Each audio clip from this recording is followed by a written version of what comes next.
Any city in America would have loved to play host to Art Basel's sister fair, but Miami Beach won the prize in 2002, and with it came a major boost in international prestige.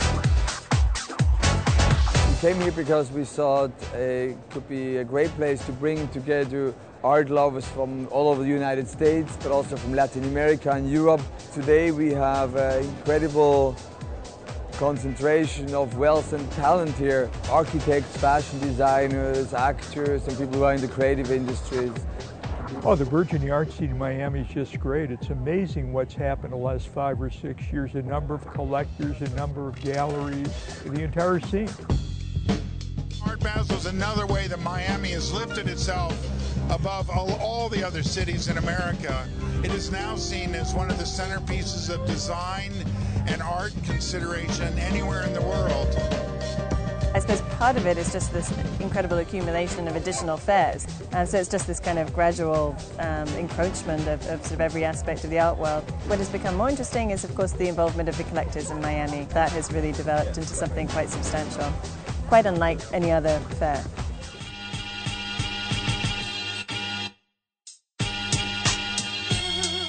Having Art Basel come to Miami was a really big deal.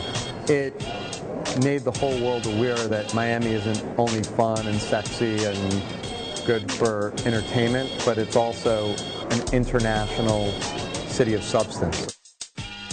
It was actually an influential group of collectors who convinced the directors of Art Basel to set up shop in Miami Beach. These collectors' rarefied private collections are open to the public and one of the main attractions during the fair. A visit to Dennis and Deborah Scholl's home is one of these highlights. With more art than wall space, much of the couple's vast collection is stored in a nearby warehouse. Each year, the Scholls invite a prominent museum curator to comb through the warehouse and create a new show of works to hang on the walls of their home.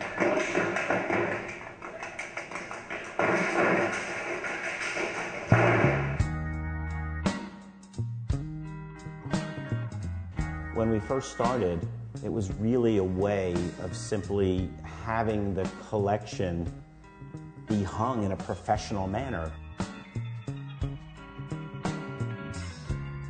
Each year, and this is the 11th year in the project, the Scholls have invited a curator like myself to come down and curate the collection, meaning that I essentially have full control to select the works, to install the works, to move furniture. The house is seen as a blank canvas, and that is something that is incredibly generous and incredibly courageous. The very first year, we brought a guy named Douglas Fogel down. He did a beautiful job, but while he was doing it, he made us understand that we were giving up control of our home, and that's an odd thing. He basically came in and said, I'm going to take control of the house and I'm going to hang what I want, and you're going to leave it up for a year. That's the handshake that we're going to make. I've elected to create a couple themed rooms in the Scholl collection in their home, and one of them is in the den, which is more or less a music theme. It's creating a thematic focus in a specific room with artists that are somewhat disparate, and there's a couple curveballs in there. So it's not too didactic and heavy-handed, but it feels like a real music room.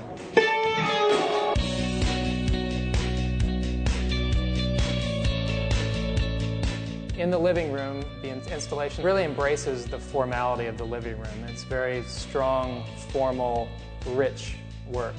So, for instance, Arturo Herrera, this beautiful felt cavalcade coming off the wall, and if you see the way he cuts the lines of these subtle references to the looping lines of cartoons, and you can see it lip onto the floor. And across from that is a work by Joyce Pensado, and there is a very gestural drawing of Mickey Mouse. It's just fantastic. And then the large wall is Carla Klein, this beautiful landscape over the highway, driving down the highway through the windshield and taking your own shot of it with the camera. So it's like you're the second passenger in the car, essentially. Every year when this happens, the first week or two after we do it, you kind of get up in the middle of the night to get a drink of water or something. You jump right away because you'll see a work of art that's there that wasn't there last week. And of course, you've had a full year with the same art, then all of a sudden it's gone.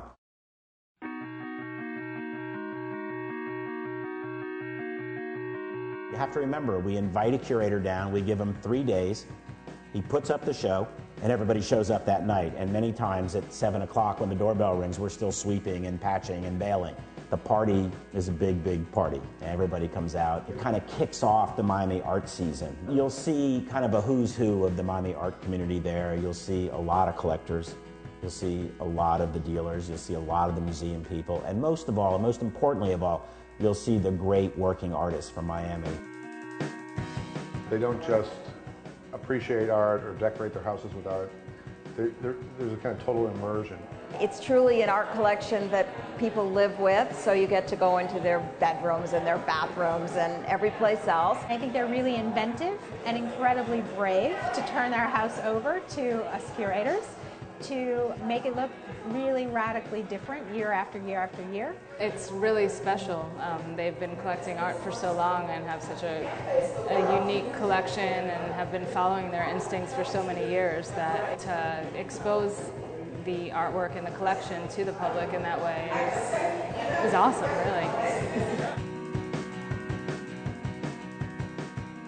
That's the sign of a good hang, is when somebody like Trevor comes and builds an idea around something that's just up in the air and brings works together that speak to each other and really relate to each other, so that when you walk in, you can feel that kind of cohesion in the room. That's a fun time for us when we start to figure it all out.